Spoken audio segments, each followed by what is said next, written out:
Boa tarde, bem-vindos ao programa 40 Mais. No programa de hoje vamos falar sobre doenças reumáticas, artrite, fibromialgia, gota e outras doenças que acometem grande parte da população.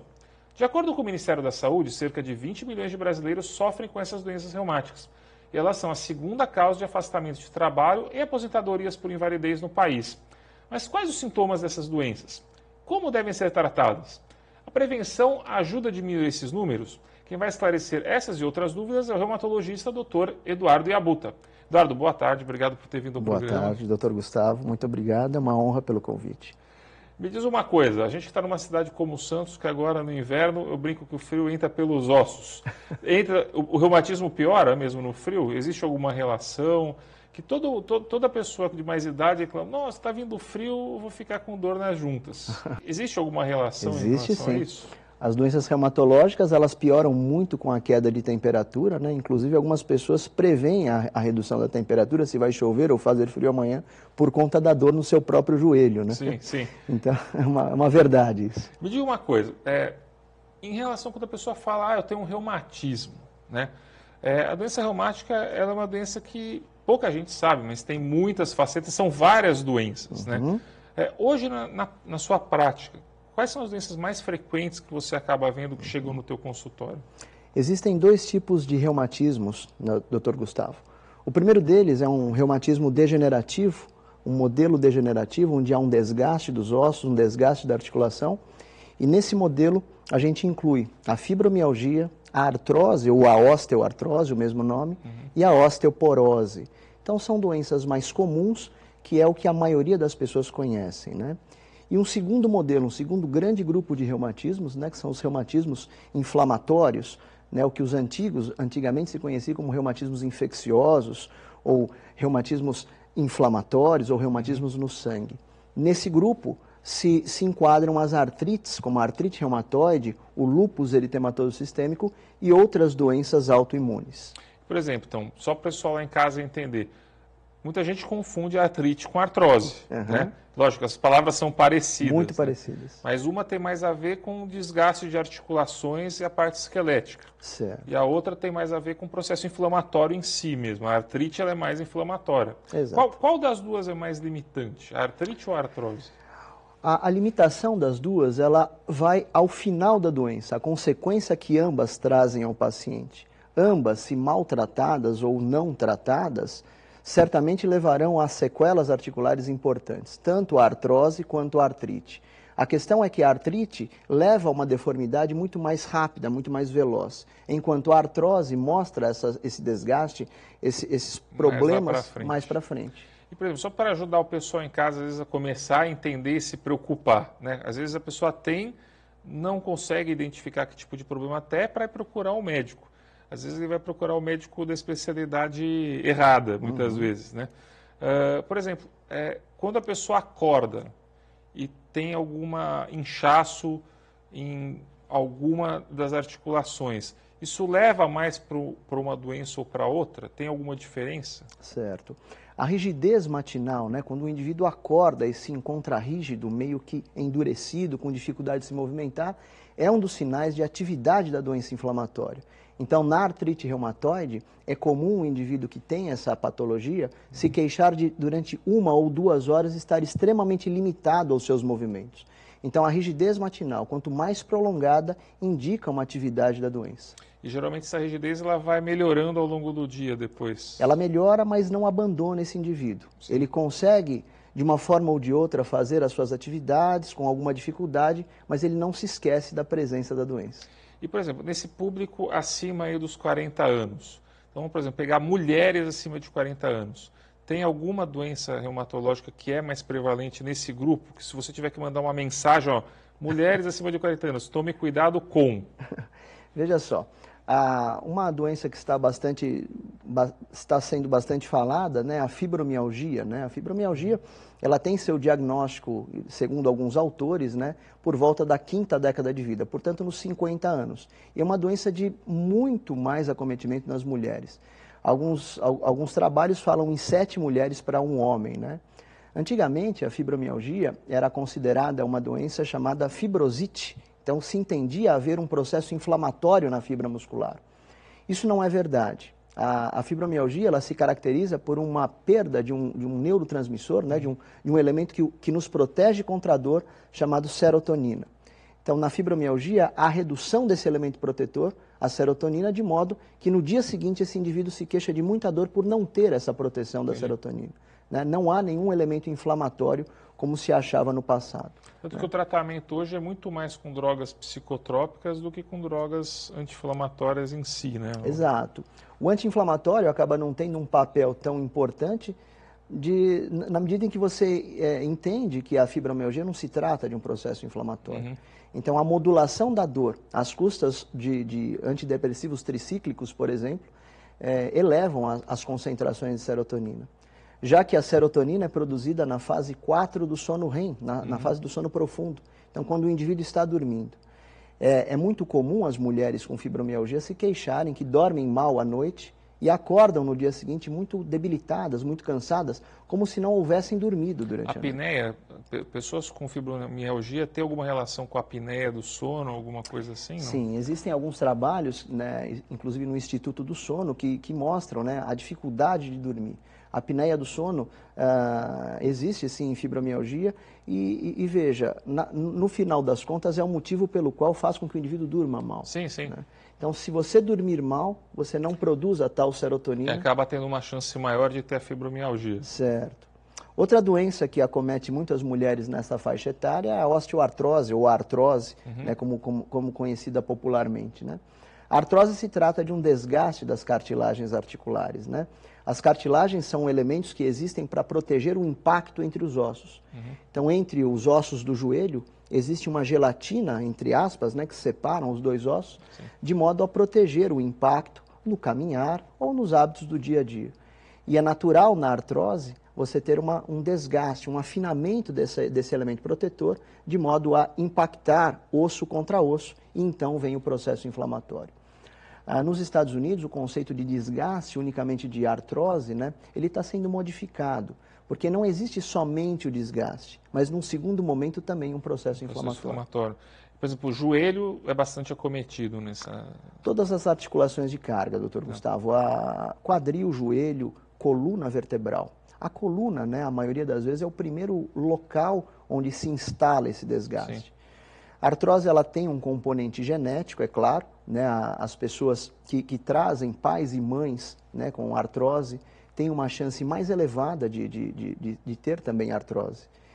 E existem alguns mitos, né, em relação à obesidade, em relação à atividade física com a artrose. Né? Então, muitas vezes se entende que o indivíduo é obeso e, portanto, tem artrose. Isso não é uma verdade, né? Porque a artrose acontece também em pessoas magras, né? Com índice de massa corpórea normal até reduzido. De modo que a artrose é uma doença geneticamente determinada. Obviamente, o aumento de peso, o sobrepeso, dificulta, né, o deambular, o andar, a marcha dessa pessoa. Né? E a atividade física também é outro mito que deve ser derrubado. Né? Se entendia, né, por óbvio, que as pessoas que têm desgaste deveriam poupar as articulações, né, ou, portanto, não andar. Se sabe que quanto maior a atrofia muscular, maior será o avanço da artrose. Sim. Portanto, é importante que esse indivíduo pratique a atividade física, obviamente orientada pelo profissional, né, de modo a melhorar o seu tratamento reumatológico juntamente com a atividade física. Sim, e o próprio exercício também para mulheres acima de 40 anos é uma maneira de tentar desacelerar um pouco a osteoporose em pacientes que já têm uma propensão. Ou também isso também hoje já é discutível. Como é que é, Eduardo? Perfeito. A osteoporose é uma doença que acomete as mulheres no período pós-menopáusico, né? Então, a mulher tem um hormônio exclusivo da mulher, ou quase que exclusivo dela, chamado estrógeno, né? Que tem múltiplas funções no organismo feminino. Uma delas é a fixação do cálcio no osso. Então, o estrógeno, a presença do estrógeno, auxilia que o cálcio seja bem fixado no osso.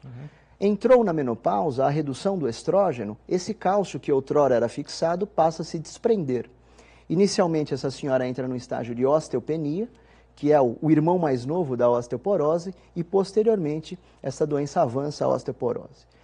A atividade física na osteoporose, num osso longo como o fêmur, né, e o osso do fêmur é um osso preocupante na osteoporose, já que as fraturas no colo de fêmur sempre são cirúrgicas, de resolução cirúrgica, ou quase sempre. Quando você faz uma atividade contra a resistência, por exemplo, uma musculação leve, você cria ao longo desse osso longo uma força elétrica, chamada piezoelétrica, que tem a competência de puxar o cálcio para dentro do osso, de modo a fortalecê-lo.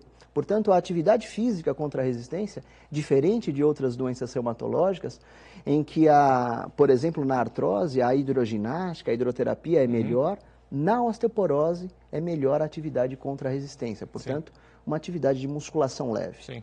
Bom, acho que o pessoal em casa deve estar bastante interessado e daqui a pouco, no próximo bloco, eu vou trazer algumas novidades que, inclusive, vêm um pouquinho para o meu lado da visão, né? O programa 40 Mais volta daqui a pouco. Até lá!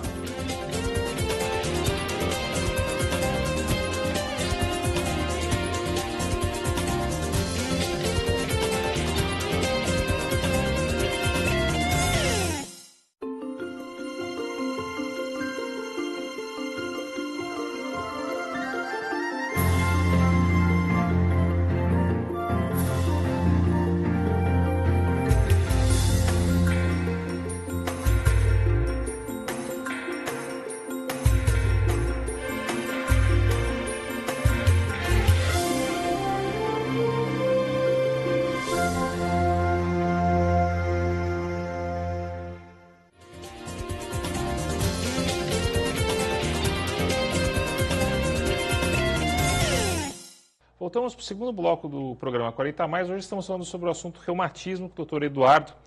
A gente cobriu sobre artrite, artrose, né, fibromialgia. E agora vamos falar de um assunto que acometem muitas mulheres, muitos homens também, mas muitas mulheres principalmente, que é a síndrome de Sjögren, né?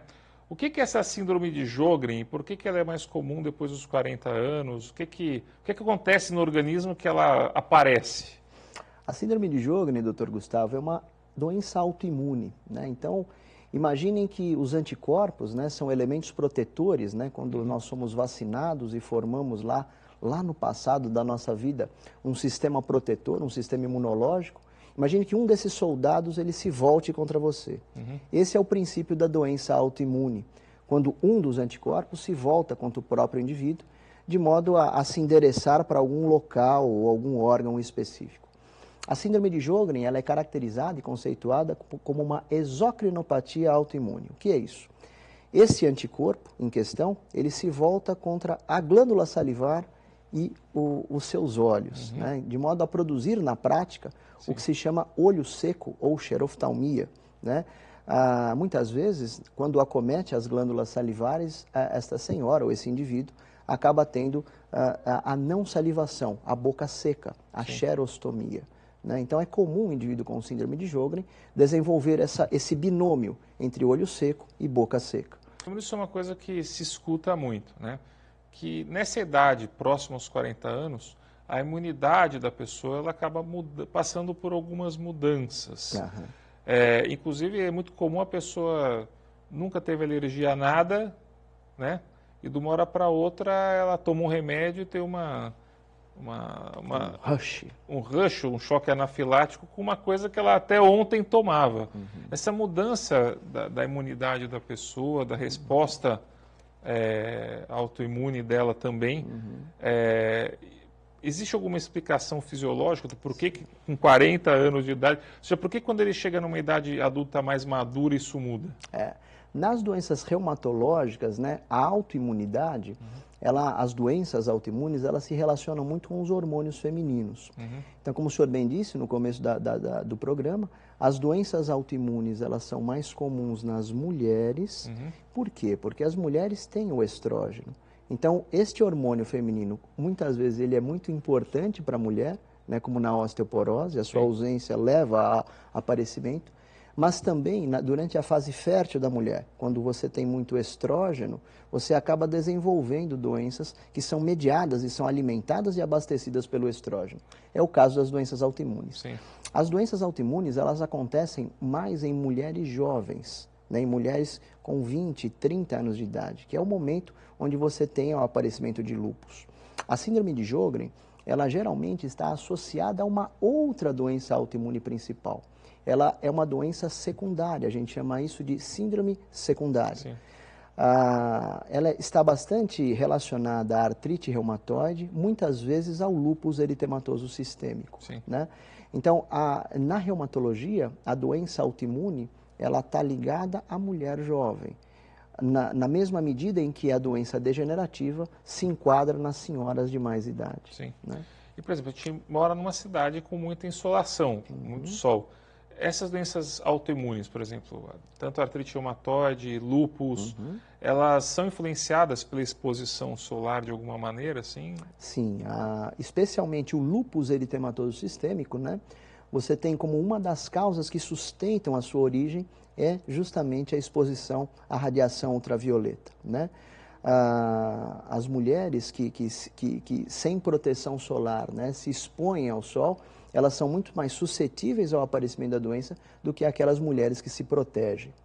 Tanto isso é verdade que a cidade onde você tem a maior incidência de radiação ultravioleta no Brasil é em Natal, no Rio Grande do Norte, né? E lá a incidência de lúpus eritematoso sistêmico entre as mulheres é muito maior do que na cidade de São Paulo. Né? Sim, sim. O lúpus, como é que ele aparece na mulher? Porque tem aquela face com asa de borboleta, que é muito característico da gente ver em livro. Mas é só isso? Ou tem alguns sintomas outros que podem ajudar a identificar para uma pessoa que está tendo alguma alteração articular, tem alguma alteração em algum outro órgão e não sabe definir exatamente o que é? A maioria das doenças reumatológicas, né, e por isso que a gente acaba sendo sempre relacionado às articulações, ela acomete as articulações. E o lúpus não sai fora desse modelo. Então, a artrite periférica, né, a inflamação das pequenas articulações das mãos, é um dos componentes clássicos do lúpus. Assim como a queda de cabelo, assim como a fotossensibilidade, né, o vermelhidão no rosto ou nas áreas expostas ao sol. E o lúpus é uma doença que, quando acomete órgãos internos, por isso o nome lúpus sistêmico, porque ele sistematiza ao interior do organismo, ele pode acometer o pulmão, ele pode acometer o rim, e isso são sinais muito graves, e também alterações do sistema neurológico, como convulsões, né, e meningites assépticas. Uma coisa interessante, e aí vai para o lado da oftalmologia, um dos remédios utilizados na terapia do lúpus são as cloroquinas, né? Sim. E as cloroquinas são medicamentos que agem por depósito, né? E é fundamental o concurso do oftalmologista, porque durante o tratamento desse paciente ele deve ser avaliado pelo oftalmologista e verificado se embora raro esse problema, mas se houver esse problema deve ser imediatamente identificado. Inclusive é uma coisa interessante que isso é uma coisa que se discute muito, né? Porque durante muito tempo se falava que não, mas o paciente que usa cloroquina, ele está usando em doses baixas, então não precisa de uma atenção tão grande, ou senão ele está usando há menos de 5 anos, então não tem ainda acúmulo suficiente.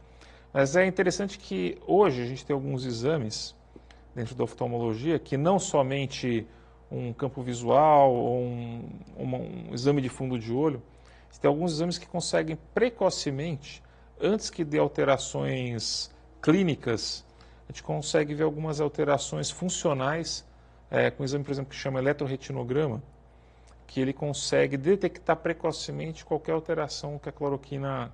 Ou seja, antes que tenha o estrago na retina, ele consegue detectar, e às vezes é uma chance que tem de dar uma brecada no tratamento, ou diminuir um pouco a dose, associar algum outro medicamento, né? Bom, falamos muito sobre doença de mulher, agora eu vou falar um pouco sobre doença dos marmanjos, comedores de churrasco, bebedores de cerveja. O que ele vai ter que parar para não ter gota, o churrasco ou a cerveja? Bem, a gota é uma doença inflamatória, né? E ela é ocasionada pelo acúmulo do ácido úrico. O ácido úrico é uma substância que todos nós temos, eu tenho, o Dr. Gustavo tem, todos nós temos. Mas até uma determinada concentração no sangue, esse ácido úrico ele consegue se diluir no sangue. Acima dessa concentração, ele não se dilui mais. Imagina esse copo de água e eu colocar aqui uma colher de água e mexer essa água. Ela vai se diluir e vai virar água com açúcar. Mas se nesse mesma concentração de água eu colocar o açucareiro inteiro, No final da mexida, o açúcar vai se depositar no fundo do copo. Esse é o conceito da gota. Então, há um sobrenúmero de ácido úrico de modo a depositar. E o alvo do depósito, né, na minha especialidade, não é só lá, mas na minha especialidade, é na articulação. Sim. A questão é que o cristal de ácido úrico, doutor Gustavo, ele é uma agulha de dupla ponta. Então, quando ele vai até a articulação, ele promove um processo inflamatório que é a terceira maior dor que o ser humano pode sentir. Ou seja, colocaram umas agulhinhas dentro da articulação para você ficar pisando e mexendo. Né? Várias delas. Perde para a dor do parto na mulher e perde para a cólica renal. E a cólica renal também pode ser ocasionada pelo aumento de ácido úrico. O senhor citou uma coisa muito interessante, né, que é a dieta do indivíduo portador de gota, né? Há também um mito em relação a essa matéria, né, que o indivíduo com gota não deve usar N coisas, né? Então ele sai do consultório do médico com uma listagem de proibições que praticamente o deixa a tomar água. Não come mais nada. Não come mais nada. Em 2008, um trabalho interessante demonstrou que a alimentação ela está relacionada aos níveis sanguíneos do ácido úrico em 8 a 12%. Então, veja, se hipoteticamente tivermos 100 gramas de ácido úrico, apenas 8 ou 12 gramas estaria relacionado à dieta, o que representa uma parcela muito pequena. Sim. Portanto, aquela listagem enorme de substâncias proibidas, né, elas devem ser revistas, né, a gente tem que considerar isso novamente. A única substância que realmente é vilã da história é a bebida alcoólica. Com atenção especial a cerveja, Sim. porque a cerveja, além do álcool, ela traz uma substância chamada guanosina, que é o precursor direto à formação do ácido úrico. Então, quando a gente toma um copo de cerveja, para quem toma um copo de cerveja, você está tomando, além do álcool, a substância guanosina, que determina a formação do ácido úrico, né? Então, nesse caso, é preocupante. E na vigência da crise de gota, o copo já transbordou, então não podemos, evidentemente, exagerar no churrasco, ou nos embutidos, ou coisa que antigamente se sabia. Mas, de modo preventivo, essa listagem ela está ultrapassada. Então, pode tomar uma cervejinha a mais, jogo da Copa, né? Cuidado. Tudo bem, está perdoado, mas cuidado. Cuidado. Né? Bom, a gente volta no próximo bloco para encerrar esse assunto de reumatismos. Mas realmente ficou uma série de dúvidas que o pessoal de casa pode estar dirigindo para a nossa produção. E a gente faz questão de levar até o Dr. Eduardo para esclarecer para todos vocês. O programa 40 Mais volta daqui a pouco. Até lá.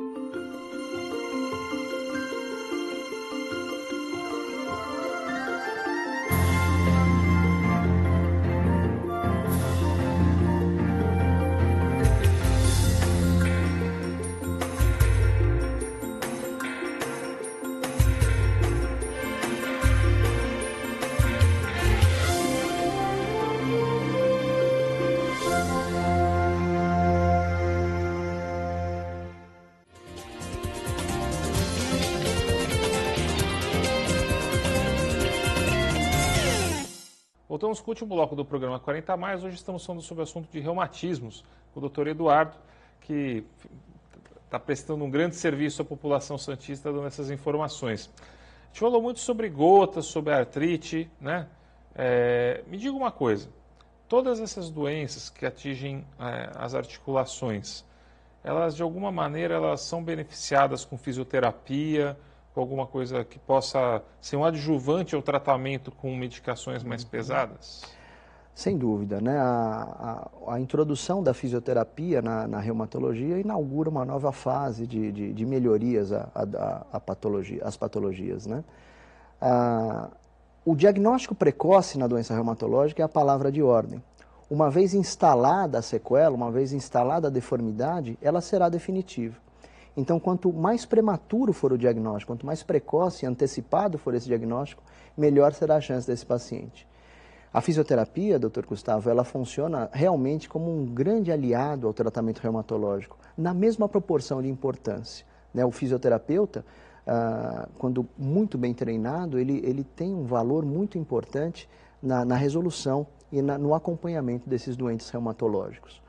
A Santos dispõe de diversos centros, né, especializados em fisioterapia, centros particulares e centros universitários, né? Santos é uma grande cidade universitária que dispõe de alguns serviços que podem auxiliar a população santista e da Baixada Santista. A Santa Cecília é uma delas, tem um serviço muito bem montado pelo professor Ivan, muito sério, um serviço de altíssima qualidade, um serviço realmente de excelência. Então, não querendo puxar a sardinha aqui para casa, né? Mas realmente a gente reconhece que o Santa Cecília ele vem com um trabalho sério, realmente na figura do Dr. Ivan, e tem uma equipe muito boa de professores, realmente que servem não só aos alunos, mas acabam servindo também à população que acaba usufruindo na esfera de benfeitorias e de benefícios públicos até essa estrutura toda. Uma última pergunta, Eduardo, é o seguinte: muito se fala sobre drogas ou medicamentos biológicos, né?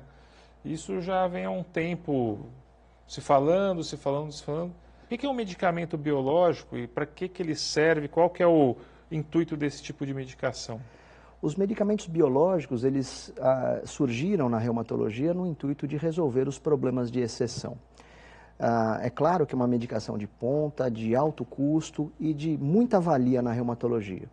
Mas devemos ter muito cuidado na medida de você indicar um remédio biológico, um medicamento biológico. O biológico, ele age não apenas na consequência ou no caminho dessa consequência, mas ele tenta agir na causa principal da doença. Na mesma medida que ele é bom, ele pode ocasionar alguns efeitos colaterais que não devem ser descartados. Então, não é pelo fato de um medicamento biológico ser o mais moderno, é que ele seja indicado em todos os casos. Sim. Esse é o grande detalhe. Sim, né? é aquela história, o tratamento tem que dosar de acordo com a gravidade do caso. Né? Exatamente. Muitas vezes, você colocar um indivíduo sob tratamento biológico, você o expõe a determinados riscos que a própria doença não o exporia. Sim, sim. Às vezes ele vai ter uma sequela grave que a doença não traria. Exatamente. Eduardo, gostaria de te agradecer, doutor Eduardo Yabuta, por ter vindo hoje ao nosso programa falar sobre todas essas doenças reumáticas, né, que a pessoa em casa tem dúvida, algumas pessoas em casa têm as doenças e muitas vezes a gente não sabe nem como procurar e quem procurar. Eduardo, obrigado por ter vindo ao programa. Eu Foi que te prazer agradeço. você estar aqui hoje, viu? Eu lhe admiro a sua competência profissional e fico muito honrado de ser convidado no seu programa. Agora estamos na nova experiência profissional. Obrigado, Eduardo. Até mais. Obrigado. Viu? Bom, o programa 40 Mais fica por aqui.